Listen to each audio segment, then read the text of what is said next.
Hello and welcome into another episode of Locked On Wolves. This is the post-game podcast from an exciting preseason game. I don't think I've ever said those words together. Wolves Knicks on Sunday was a blast. We'll talk about some important rotation notes. We'll dig in a bit on some some young players, I should say, Josh Minott, Rob Dillingham. Also, Anthony Edwards, a fantastic performance, and another great performance from Donte DiVincenzo. It's all upcoming. Welcome in.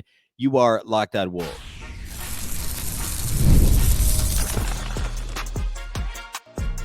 You are Locked On Timberwolves, your daily Minnesota Timberwolves podcast. Part of the Locked On Podcast Network, your team every day. Hello and welcome to the Locked On Wolves podcast, part of the Locked On Podcast Network, your team every day. My name is Ben Beecken. I'm the host of Locked On Wolves. Today's episode is brought to us by FanDuel. You can start your season with a big return on FanDuel. Place your first $5 bet. You'll get started with $200 in bonus bets guaranteed. Visit FanDuel.com to get started. Happy Monday, everybody. Hopefully you had a fantastic weekend. And today it's the postgame pod for Wolves Knicks on Sunday. And I said in the open, this was actually a fun preseason game. It did not feel like a preseason game other than, third string guys playing the fourth quarter, but like everything up until that, the intensity level, frankly, the quality of play by both teams was pretty impressive in this game for, the third preseason game for each team. But believe it or not, we're only 8 days away from the start of the regular season for the Wolves. So we're getting down to it. And outside of no Julius Randle, no Mike Conley, this looked a lot like what you're going to see next week when the games really start to count. So we're going to break into a bunch of different things today related to the game. A big thank you off the top for making Locked On Wolves your first listen every day. Of course, this show is free and available everywhere. That includes YouTube, as well as all of your favorite audio platforms, wherever you like to listen to podcasts. You can find this show. You can also watch on the Locked On Sports Minnesota app on both Roku and Amazon Fire TV. All right, so the Timberwolves lost this game. The final score, the Wolves lost by 5. That doesn't matter. It's preseason. And again, like I said a minute ago, the fourth quarter was second and third string guys for both teams. That's what this came down to. So I'm not going to focus at all on like game flow type stuff or late game execution, because that wasn't a thing in this game. It's more about individual players. So typically, if you're new to the show, for a post game pod, I'll do key takeaways off the top. If it's a close game, I'll talk about some of the late game stuff, rotation things, timeout strategy. I don't usually go blow by blow because, I don't know, that there's other places you could find the play by play, right? If you didn't watch the game, and if you did watch the game, you don't need me to tell you exactly what happened. But I like to kind of dig into some of the machinations there of late game stuff. And then we'll do studs and duds. So I'll do individual players, the 3 players that played the best, the 1 or 2 players that I thought played the worst for the Wolves specifically. I'm not necessarily going to do that today. I do want to do key takeaways. I'm going to spend a lot of time on rotation related stuff, who played with who, what type of plays were the Wolves running for certain players, like that sort of stuff. And then I think I'm just going to go player by player. Not everybody that played. I'm not going to talk about every single player that played at length, but there's a couple of notable ones here that I want to hit some of my notes on their individual performances, because that's a lot of what preseason is about, is individual performances and how these guys play together, what the rotations look like, etc. Less so, or less than like overall key takeaways as a team. Again, no late game execution in this game. It just isn't quite the same. So that's what we'll do today. I want to start just with kind of my immediate takeaways, which are all rotation related. Of course, no Mike Conley, no Julius Randle in this game for the Wolves. Conley played on Friday in the preseason game in Iowa against the Sixers, and Gobert did not play Friday. He played tonight, and then actually Gobert led the team in minutes played, interestingly enough, in this game. And then no Julius Randle still, although it sounds like he's going to play this week is the plan, but still rehabbing the shoulder from surgery. So you take out 2 starters. That means DiVincenzo and Reid both still started. Okay, Nickeil Alexander-Walker moved back to the bench. So your starters were in this game. You have DiVincenzo and Ant in the backcourt. You have Gobert, McDaniels, and Reid in the front court. I said Alexander Walker moved back to the bench. He came off the bench last game, but 2 games ago he started in the preseason. So he's on the bench now, which is a little bit interesting because he's basically still functioning as the backup point guard. But with no Mike Conley, they still just started DiVincenzo and Ant. And my theory there is they, meaning Finch and the coaching staff, just want DiVincenzo and Edwards to get as many minutes together as possible because they're going to play together a lot. Even if DiVincenzo is coming off the bench, and he will, unless Conley's not starting, which I think this will be the case. If Conley takes a night off, DiVincenzo is probably going to start. But regardless, DiVincenzo and Ant are going to play a ton together. They're likely going to be crunch time lineups together at times. So it makes sense to me that that's how Finch would handle this. So anyway, that's your starting five. First off the bench is Nickeil Alexander-Walker, and then it was Josh Minott and Rob Dillingham, and then it was Joe Ingles. So there's your 9-man rotation for this game. There were essentially 9 players that played. This wasn't like I think the first preseason game. It was almost like hockey line shifts. I think some starters didn't even play in the second half, if I remember right. This was like a regular rotation through the first 3 quarters where Finch only played 9 guys. It's not like he emptied the bench. He played 9 guys. So no Randall, no Conley. Your 4 bench guys, are Nickeil Alexander-Walker, Rob Dillingham, Josh Minott, Joe Ingles.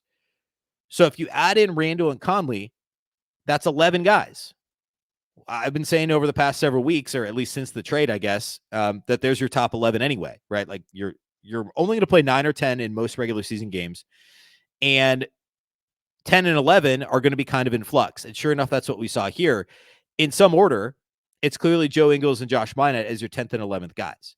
Because you plug back in Randall and Conley, you're not going to take minutes away from Alexander-Walker. And I think the intention is going to be to have Rob Dillingham play, even if he's not playing on the ball as much. And we'll talk about that here in a minute. So in some order, your 10th and 11th guys are Josh Minott. There's a real chance Josh Minott's ahead of Joe Ingles right now in the rotation. There's also a chance he takes minutes from Rob Dillingham. If DiVincenzo is going to play this well, and if Nickeil Alexander-Walker is going to continue to look very comfortable, he didn't shoot the ball well in this game, but if he continues to look very comfortable with the ball in his hands, initiating offense like he did last year, and Josh Minott keeps doing what he's done through 3 preseason games and apparently throughout training camp and the offseason, like it's going to be hard to not give him minutes. And between Joe Ingles, Alexander-Walker, and Donte DiVincenzo, you could cobble together what's, quote unquote backup point guard minutes. It's going to be a little bit like last year until they got Monte Morris, where it's not clean. Like at times it was Shake Milton, at times it was Alexander-Walker, at times it was Kyle Anderson running the show with the second unit last year. We might see a similar situation early in the season for the Wolves if they don't think Rob Dillingham's ready. Now, I still think the intention is to play Rob Dillingham minutes, and I think Ingles and Minott, one of those 2 guys, won't play on opening night. And I'm just using opening night as a placeholder. It could change in game 2. But I think in some order, those guys are 10 and 11. I think your top 9 are your starting 5. It's Alexander-Walker. It's DiVincenzo. It's Naz Reid. And then Rob Dillingham's likely number 9. But to me here, the line that was drawn is very clearly like TJ Shannon would be the other one. Terry Shannon Jr. would be the other guy that would be, I thought, could be vying for the 9th or 10th man role. He clearly is on the outside looking in. He's number 12. He only played 8 minutes, not until the 4th quarter. So he's number 12 in this rotation. And you could argue, Luka, depending on the night, Luka Garza could be that guy too. Jalen Clark, of course, coming off the Achilles last year, didn't play as a rookie. He's not going to be in the rotation. We knew that Leonard Miller wouldn't be. We knew that Daisha Nix wouldn't be. So those aren't really surprises. But now we see this, now that we're closer to an actual rotation, that's where that delineation has come in. And you could go back to Friday's game too if you want, and it's the same deal. Now in that game, Terrence Shannon did play 16 minutes. It didn't play particularly well. But that's really the only, and Garza played more minutes because Rudy didn't play on Friday. And those are the differences between Friday and Sunday. So we've got a very clear top 11. Now the question is, I've been saying all along, I think it depends on the night. I think it depends on the matchup when we find out, is it a Joe Ingles night, or is it a Josh Minott night, or is it a night where Rob Dillingham doesn't play and both Ingles and Minott play? That's possible. We could see those nights. And it also is going to depend probably a little bit on how Dillingham plays early on. So I think that's pretty notable that's kind of where we're at rotation-wise. I want to talk next about some of the stuff the Wolves did tactically on the floor in terms of transition, different half-court play sets they called, and then get into some of the individual player performances. We're going to do all that here next.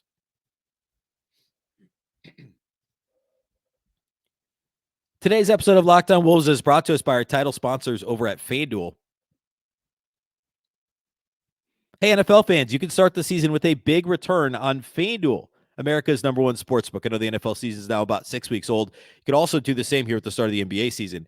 Start with a big return on FanDuel. When you get a hunch in the middle of a game, talking about live betting, you can check out the latest stats, view live play-by-play, and so much more on the same page that you place your bets. You can head over and do that. There's Monday Night Football tonight. There's only one game tonight. I think there's another London game next week, though, for the NFL. So if you're an NFL fan, you could get basically 14 straight hours of football on Sundays.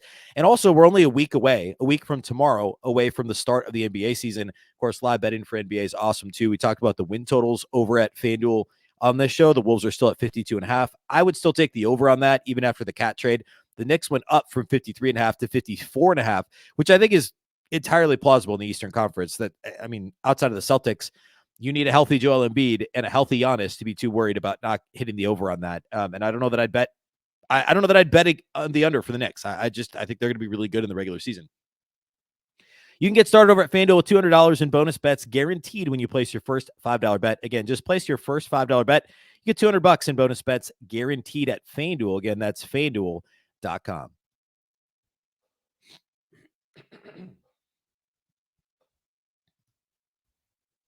All right, let's go ahead and talk about some of the stuff the Wolves did on the court in this game beyond the rotation. Number one, I think this is the most obvious one. The Timberwolves ran a lot more in transition in this game than what we've been seeing. And that's something I'd focused on during the season last year, but especially this offseason. As a couple weeks ago, I did a show that was like the three things that the Wolves could change immediately that would increase their offensive production, that would increase their efficiency offensively. And of course, running in transition is one of them. The Timberwolves were outscored in fast break points on Friday by Philadelphia 14-7. It doesn't mean they weren't trying to run. In this game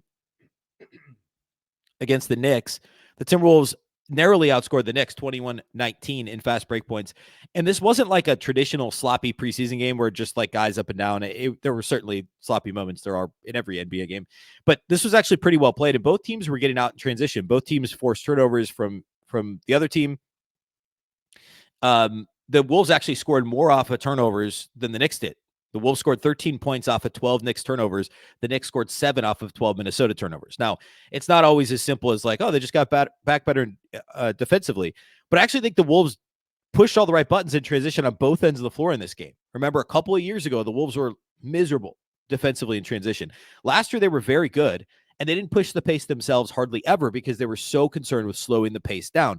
And one of the things Finch talked about this offseason, one of the things I've talked about in this show, is they can run more off of defensive rebounds. They actually were closer to middle of the pack and running off of steals, off of opponent turnovers last year during the season, but they were dead last in running off of opponent misses, off of defensive rebounds.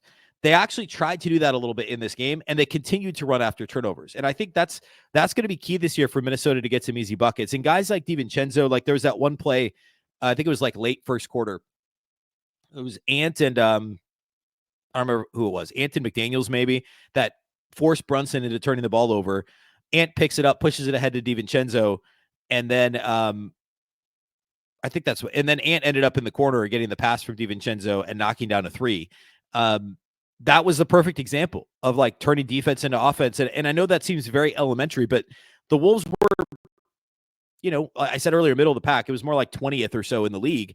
It contrasts to how little they ran after defensive rebounds. It was a lot, but they didn't actually run enough after those plays. And that's how you get some of those easy buckets. That's how you get wide open 3-pointers. That's how you get dunks, layups. That's how you get to the free throw line. It's low hanging fruit. It's points left on the table. However you want to say it. The Wolves left too much on the table in that regard last year. And I'm not saying the Wolves need to play at, 2021-22 Jared Vanderbilt, Patrick Beverley breakneck speed, because the half-court defense is so good, you don't want to take away from that. And when Gobert's on the floor, you don't want to, there's limitations there, right? There's a cap on how effective you can be playing super fast. But if they're opportunistic, if they make the right decisions on when to push the pace, clearly that was a focus in this game. Clearly that's been a focus so far in the preseason. So kudos to the Timberwolves for that. And I think it's a theme we're going to see pretty frequently. We're going to hear Chris Finch talk about it frequently. They've got the personnel to do it. Dillingham and DiVincenzo in place of Kyle Anderson, right? Like, look at it that way. Or in place of some of these other guys that didn't, Shake Milton often pushed the pace for himself, but wasn't super efficient. That's the idea between DiVincenzo and Dillingham. Terrence Shannon's another one. If he ever gets rotation minutes, I talked about this the other day, but those guys are all going to be really impactful in transition. And Joe Ingles, Joe Ingles isn't slow-mo. Like, he plays at a faster pace generally than Kyle Anderson. He's that this sort of pace fits him more than it fit Kyle Anderson. And also, Joe Ingles could just run to the corner and knock down a three. We saw him hit a couple threes in this game.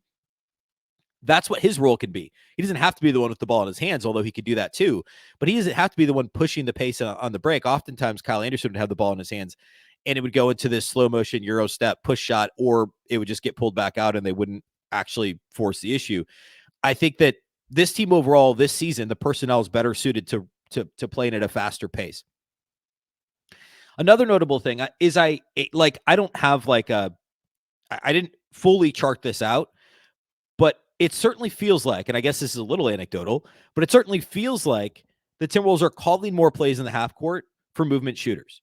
And that's something the Wolves haven't done a ton of the last couple of years. Like, Malik Beasley was the last true movement shooter the Wolves have had. Mike Conley and Anthony Edwards could both do that. They could both come off of pin downs and knock down shots. But we're actually seeing those play calls more frequently. And I do think the Wolves will do that more often for, say, Donte DiVincenzo. He's candidate number one to get a bunch of plays called for him to get catch and shoot opportunities from outside the arc. But we saw some of that for Ant in this game, especially after he started getting hot in, I think it was the second quarter. We even saw them run a pin down for Nas. I think he was coming out of the corner, like the right corner, came up just above the break where he likes to shoot it, catch and shoot, knocked it down, which is crazy. The Wolves occasionally do that for Cat, but outside of Cat and Nas, how many bigs are doing that?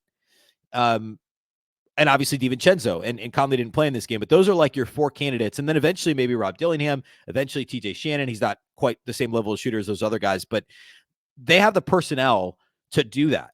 And they have enough strong screeners on this team. Rudy Gobert, chief among them, but, also add in Julius Randle will be effective there. And it opens up your playbook to have guys that could be movement shooters and to do a little bit more of that stuff.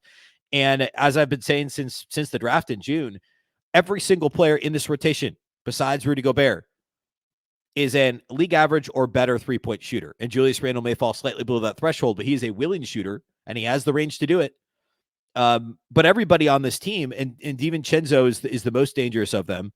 And then, you'd go Anthony Edwards would be in that conversation as well, or would be kind of next. Well, actually Mike Conley, and then Anthony Edwards would kind of be next up.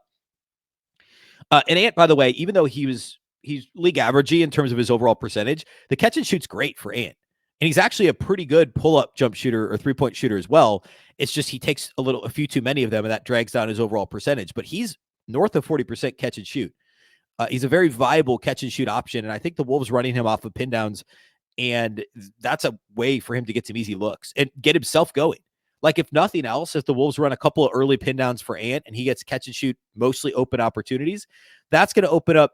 It's going to build his confidence. Not that he ever needs his confidence built, but it's going to get him into a rhythm. It's going to give him the hot hand. We'll say it that way, where then with the ball in his hands, he can force the issue and knock down some of those more difficult shots that he likes to take. So I think more of these half court play calls where you're just calling for catch and shoot opportunities. And then obviously playing off of that, second options, if it's Rudy or Randle rolling or popping, not popping if you're Rudy, but various things that come off of that. I think that's super smart. And I feel like we've seen more of that here in preseason, and especially in this Knicks game on Sunday. So that was definitely good to see. I want to hit one player now, and then here in a minute in the final segment, we'll hit a few more quickly. We got to talk about Josh Minott. Josh Minott has had a fantastic preseason, and this is probably the quote-unquote worst of his 3 games, but I thought he played well. I the box score doesn't look fantastic. It looks okay. You look at Josh Minott's line, 6 points on 6 shots, 2 of 6 shooting, missed his only 2 3-point attempts, 2 of 3 at the line. He did get fouled on a 3 by Karl-Anthony Towns, of course, of all people, and knocked down 2 of his free throws. But he also had 7 boards in 26 minutes, 3 assists, 1 steal, 1 block, and no turnovers. Committed 4 fouls in 26 minutes. That's fine. Okay. So he had 2 stocks in 26 minutes, 7 rebounds, 3 assists, and no turnovers. I don't care that he misses only 2 3-point attempts. He was a willing participant in the offense. We saw Josh Minott, I wouldn't say force a couple of shots, but he took shots that I wouldn't necessarily expect him to take. Like in my mind, all along, Josh Minot's role was like, he's got to knock down an open three. He's got to dunk in transition. He's got to move the ball, basically like Jaden McDaniels, right? Like that type of role offensively. But it seems as though he's a little more aggressive than that. And part of it's the 3 offensive rebounds because he's mixing it up on the offensive glass, tied with the Gobert for the most offensive rebounds on the team in this game. Like if he gets an offensive rebound, he's got to go up and try and score it. He's long and athletic enough, and frankly, at this point, even physical enough to score in the paint. That's how he's going to get his scoring opportunities. And he's going to get those. And I've used this comp a ton, but those Brandon Clark type moments where like he's playing volleyball underneath. That's how he gets his buckets. He's going to knock down open shots when he gets the opportunity at a mid-range jumper he made in this game. He's going to have a random game where he gets, 16 points because of all those opportunities off the bench. I think he's been fantastic. And I don't know how you don't include him in the rotation early in the season and at least see what you have over a longer runway, over a bigger sample size early in the season out of Josh Minott. And if that means you save Joe Ingles and he plays less minutes, like I bet these last couple preseason games, we see more Minott and even less Ingles just to kind of see what you have. Like Ingles doesn't necessarily need the reps as long as he's not rusty. And he's actually played quite a bit in the preseason. Just keep putting Minott out there. And like, are we seeing what we think we're seeing? Like, is what we're seeing true? Like, is Josh Minott a rotation guy? And I've been the biggest advocate. If you listen to the show over the last several years since they acquired Minott in the draft, 3 years ago now in the second round, I've loved his upside. And maybe it's just as a great role player. I've never said like, hey, he's going to be a superstar. But as a second round pick that didn't play, he's a guy that I've really planted my flag. I think he's a rotation guy and maybe a starter someday. Like, I think the athleticism and the do stuff ability, his awareness, activity level defensively combined with the length and athleticism is rotation caliber. And the Wolves need guys like that. He doesn't have the natural ball skills of, like, say, a Leonard Miller, but he's a much better player than Leonard Miller because of the activity level, the decision-making, what he can do defensively consistently. And again, 7 boards in 26 minutes, 3 of them offensive. 1 steal, 1 block, 3 assists, no turnovers. That's the stuff that matters. And being a willing participant in the offense, a willing shooter when the ball swings to him, and he shot the ball so much better in preseason that, teams are going to let him shoot. Like the Knicks left him open to shoot at least one of those 2 corner threes. He shot 3 because he got fouled on one of them. And the Knicks actively didn't come out to contest, and it shot went in and out. Like if he ends up being a 30% three-point shooter, he's not going to gain the defense's respect, but he's going to be a better shooter than Kyle Anderson was for the Wolves last year. He's going to be there's going to be a lot of things he does better. And I think he's got a real shot at sticking in the rotation. I want to hit a couple more players. We'll talk a little bit of Ant, I guess, a little bit more DiVincenzo. We'll talk Rob Dillingham. All that stuff is coming up here next.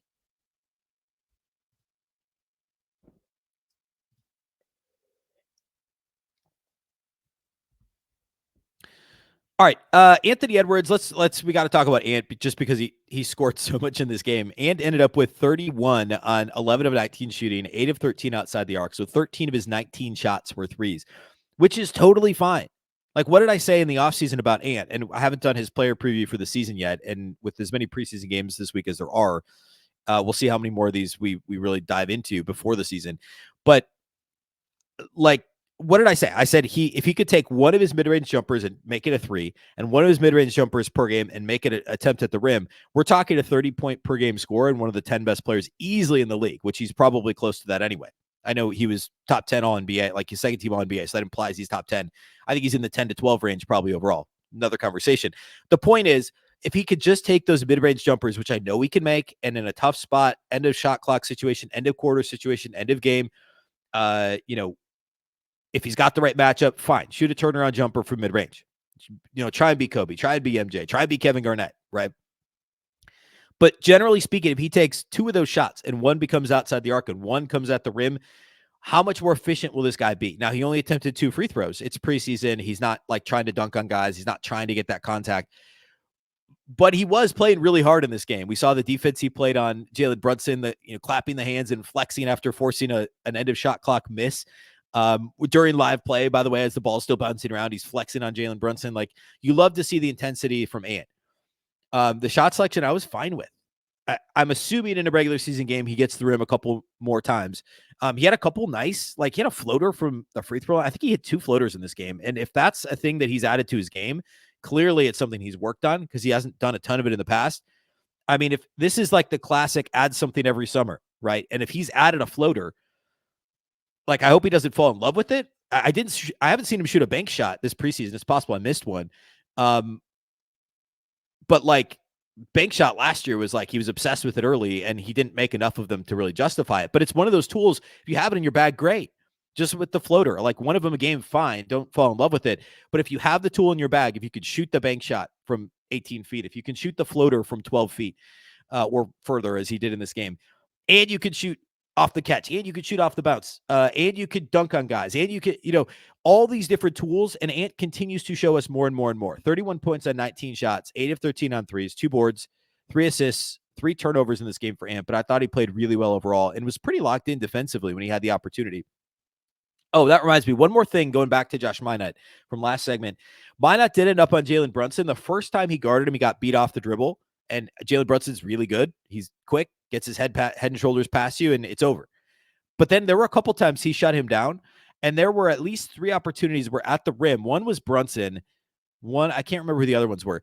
But Minott actually had great verticality and wasn't obsessed with trying to block a shot and commit a foul. It was straight up and down, use your length, use your frame to make it impossible for the offense to score, near next to impossible to score.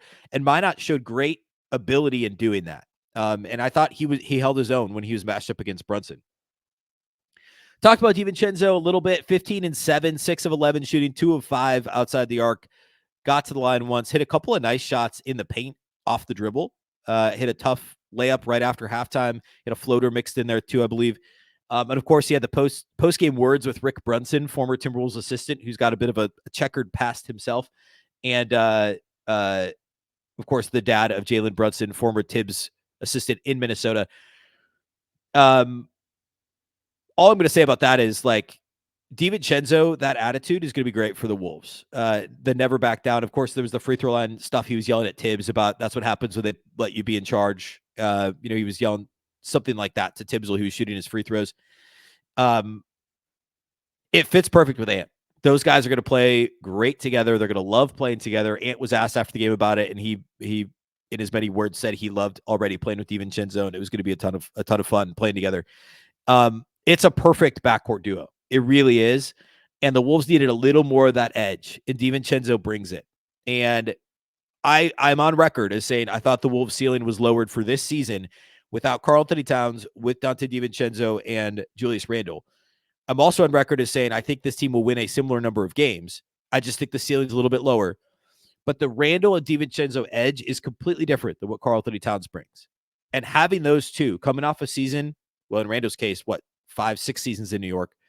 But last season in New York, the pressure they were under and how they both delivered, especially DiVincenzo, coming to Minnesota, a team with finals and championship aspirations. DiVincenzo and Randle are going to add a lot to the Wolves in terms of a demeanor standpoint and how they handle adversity.